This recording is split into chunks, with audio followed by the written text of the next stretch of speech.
क्या करूं, मैं इतनी सुंदर हूं तो। श्रीवास्तव मौसी का जब बेटा हुआ था, उन्होंने तभी ठान लिया था कि अपने बेटे के लिए सबसे सुंदर लड़की का हाथ मांग कर लाएंगी। श्रीवास्तव मौसी को भी बचपन से हीरोइन बन के रहने का बड़ा शौक था, तो बहू भी उनको हीरोइन जैसी ही चाहिए थी। एक दिन उन्होंने मिस गाजियाबाद डिम्पल से उसकी शादी करवा दी।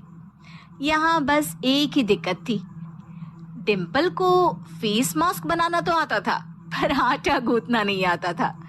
बातें तो पक्की पक्की करती थी, पर रोटियां कच्ची पक्की बनाती थी। कमला बहन, मानना पड़ेगा, आप शहर की सबसे सुंदर लड़की को ब्याह कर ले आई है अपने बेटे के लिए। अब इसमें हमने तो कुछ नहीं किया भाई साहब, सब ऊपर वाले की कृपा है। जी जी, तो क्या क्या कर लेती है आपकी बहू?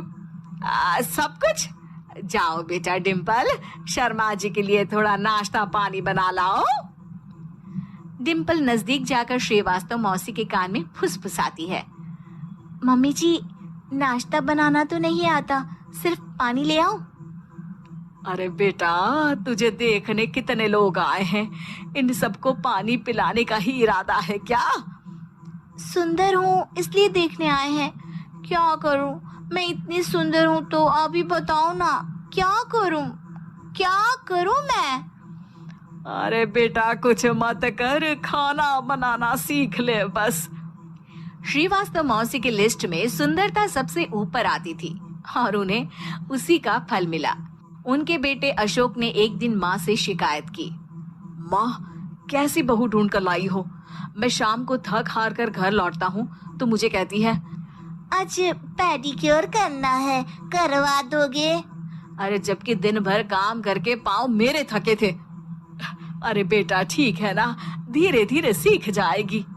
अरे क्या सीख जाएगी माँ, उससे कुछ भी नहीं आता। हफ्ते भर का शेड्यूल बना लिया है उसने, पेडिक्योर, हेड मसाज, मुल्तानी मिट्टी का ये वो, अरे पता नहीं क्या क्या। अरे मुझे तो नाम भी नहीं आते। देख बेटा, खाना बनाना, सब्जी काटना, ये सब सीखा जा सकता है, पर सुंदरता नहीं सीखी जा सकती। इतनी सुंदर बहू मिली है, फिर भी तू खुश नहीं है, कैसा बेटा है तू? श्रीवास्तव मौसी का मानना था कि समय रहते बहू सब सीख जाएगी, पर मिस गाजियाबाद से शादी कराने के बाद घर का जो नाम हुआ है वो जरूरी है। अरे सबकी बहू खाना बना लेती है, हमारे घर में तो काम वाली दीदी भी है, पर हमारे घर में जितनी सुंदर बहू है ना, उतनी किसी के घर में नहीं। ऐसा श्रीवास्तव मौसी सबको कहती रहती। फिर एक दिन वो हो गया जो नहीं होना चाहिए था, डिम्पल को पिंपल हो गया। डिम्पल घर में छुपी बैठी थी, पर ऐसी खबर छिपती कहाँ है।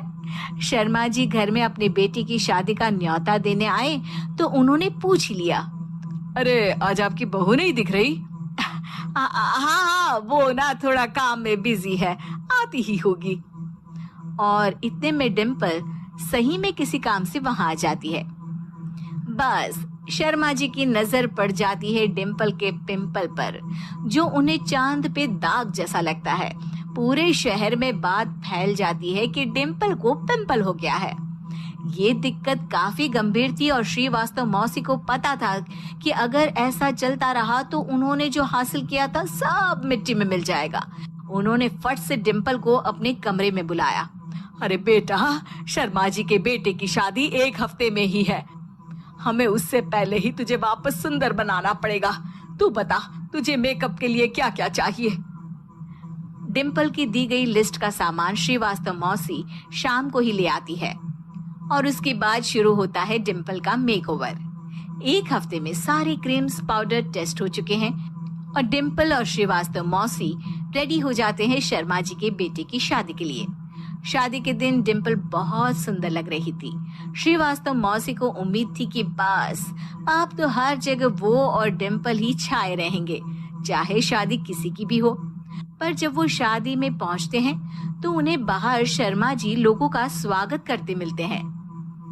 अरे कमला जी, सही समय पर आई हैं, आप ही का इंतजार था। हमने भी हमारे बेटे के लिए मिस अहमदाबाद ढूंढी है। डिम्पल और श्रीवास्तव मौसी दोनों के मुंह खुले के खुले रह जाते हैं शर्मा जी की बहू को देखकर। वो तो डिम्पल से भी ज्यादा सुंदर थी। क्यों, हमने भी अच्छी बहू ढूंढी है ना? हाँ हाँ शर्मा जी, बाकी आजकल के जमाने में सुंदरता से क्या होता है भाई। देखो, बूढ़े तो सब होते हैं।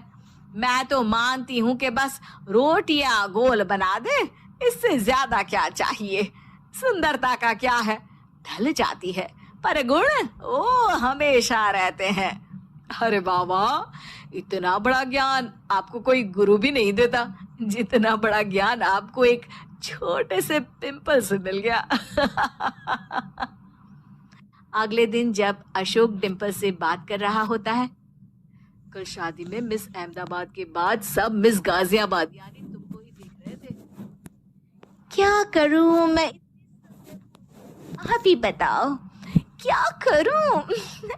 क्या करूं मैं तो कहती हूँ कि घर का कोई काम कर या फिर बाहर अपने लिए कोई काम ढूंढ ले। है? क्या कहा माँ जी? हाँ जी, सुंदरता का क्या है।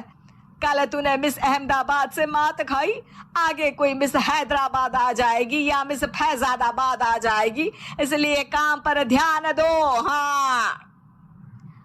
और कुछ महीनों बाद, अरे बहू, काम करने के बाद तू सुंदर नहीं, अति सुंदर हो गई है।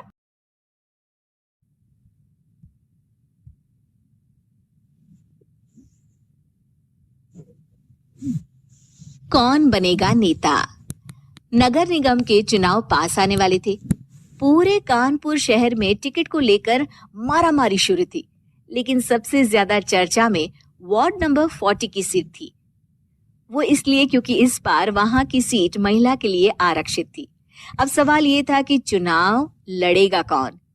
इससे पहले ठाकुर साहब वहां से पार्षद थे और इस बार उन्होंने अपनी पत्नी सीमा ठाकुर को टिकट दिलवाई और ठाकुर साहब की शान के कारण सीमा जी ने 20,000 वोटों से चुनाव जीत लिया। अरे बधाई हो सीमा भाभी, अब तो आप वार्ड की पार्षद बन गई हैं। अब तो हमारे काम आप ही करवाएंगी। अरे ये तो सिर्फ नाम की पार्षद बनी है, वो तो महिला सीट आ गई, वरना पार्षद तो मुझे ही बनना था। अब भले ही चेहरा इसका होगा, लेकिन पावर तो मेरी ही होगी। अरे वाह भाई साहब, क्या दिमाग लगाया है आपने भी। आइए आप लोग, खाना लगा दिया है सबके लिए।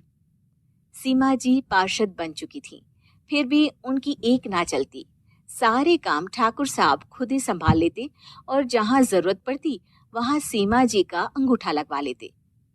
सीमा जी ज्यादा पढ़ी लिखी भी नहीं थी। एक दिन ठाकुर साहब और सीमा एक प्रोग्राम में जाते हैं। अरे ठाकुर साहब, आप आ गए। ओहो, पार्षद मैडम भी आ गई हैं। स्वागत है आप दोनों का।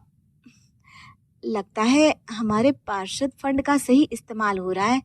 चलिए अब उद्घाटन करते हैं। ये लीजिए ठाकुर साहब कैची, आप ही सबसे पहले प्रवेश कीजिए। सब लोग आगे निकल जाते हैं और सीमा जी पार्षद होने के बावजूद भी पीछे खड़ी रह जाती हैं। वो देखती हैं कि वेलकम बोर्ड पर उनका नाम है, लेकिन महिला होने के कारण कोई उनका सम्मान नहीं कर रहा। अगले दिन एक आदमी उनके घर आता है। अरे ठाकुर साहब नमस्कार। कल ना हम नोटिस किए कि हमारा घर तो अवैध है और नगर निगम वाले उसे तोड़ने आ रहे हैं। अरे कुछ कीजिए ना ठाकुर साहब। देखो भाई, मैं तो ज्यादा कुछ कर नहीं सकता, पर अगर तुम सबकी जेब गर्म कर दो तो कुछ हो सकता है। कुल मिलाकर 4 लाख लगेंगे। अरे 4 लाख ठाकुर साहब? अरे भाई, मैं अपने लिए नहीं मांग रहा हूँ। दरोगा है, इंजीनियर बाबू है, बड़े साहब है, सबको देना पड़ता है ना थोड़ा थोड़ा। बोलो है मंजूर? तभी वहां अचानक सीमा जी आ जाती हैं। अरे ये आप क्या कर रहे हैं? पहले इन्हीं लोगों से तो आपने वोट मांगे, अब इनसे ही पैसे ले रहे हो। अरे चुप रहो तुम, तुम्हारा काम है सिर्फ अंगूठा लगाना, तुम वही किया करो। मुझे दूसरे काम तुम मत सिखाओ, समझी? और तुम ना जाओ, अब पैसे लेकर आओ, वरना जेसीबी किसी भी वक्त आती होगी। सब कुछ ऐसे ही चलते रहता है। एक दिन सीमा जी और ठाकुर साहब को एक लोकल मीटिंग में बुलाया जाता है। वहां पर कई और अधिकारी लोग भी मौजूद रहते हैं। अब मैं चाहूंगा कि ठाकुर साहब हमारे बीच 2 शब्द कहें। मेरे प्यारे भाइयों और बहनों, आज मेरा सौभाग्य है कि मैं आप सबकी सेवा दिन रात कर पा रहा हूं। आपने मेरी पत्नी को भारी मतों से जिताया है, इसलिए मैं आप सभी का शुक्रगुजार हूं। मैं आप सबसे वादा करता हूं कि हमेशा की तरह हमारे वार्ड में किसी को कोई तकलीफ नहीं आने दूंगा। सभी लोग तालियां बजाने लगते हैं। अब मैं माननीय पार्षद मैडम को स्टेज पे बुलाना चाहूंगा। अपने नाम को बुलाया सुनकर सीमा जी एकदम चौंक जाती है। उन्हें बिल्कुल उम्मीद नहीं थी कि इतनी बड़ी जगह उन्हें मंच पर बुलाया जाएगा। जैसे तैसे वो मंच पर चढ़ती हैं। ऊपर जाते ही सीमा जी को सारी पुरानी बातें याद आ जाती हैं कि किस तरह उनके पति उन्हें कभी भी आगे बढ़ने नहीं देते और उनके नाम से गलत काम करते हैं। वो बोलने लगती हैं, मैं आपके वार्ड की पार्षद सीमा हूँ। आप में से बहुत कम लोग ही मुझे जानते होंगे, क्योंकि इससे पहले मुझे कभी ऐसा मौका ही नहीं मिला। सारे मौके मेरे पार्षद पति यानी आपके ठाकुर साहब ही लेते रहे, लेकिन आज ये मौका मुझे मिला है तो मैं इसे ऐसे ही नहीं जाने दूंगी। मैं आपको ये बताना चाहती हूँ कि आपके ठाकुर साहब मेरे नाम की आड़ में गैर कानूनी काम करते हैं, जिस पर अंगूठों के निशान मेरे होते थे। इसीलिए मैं अपनी गलती मानती हूँ और आज अपने पद से इस्तीफा देती हूँ, ताकि आगे से कोई गलत काम ना हो पाए। अब फैसला आप सबके हाथ में है कि आप हमें क्या सजा देना चाहते हैं। सीमा जी की बातें सुनकर ठाकुर साहब के चेहरे का रंग उड़ जाता है और वो शर्म से मुंह नीचा करके वहां से चले जाते हैं और पद से इस्तीफा देकर ही सही सीमा जी अपने आप में आत्मविश्वास महसूस करती हैं।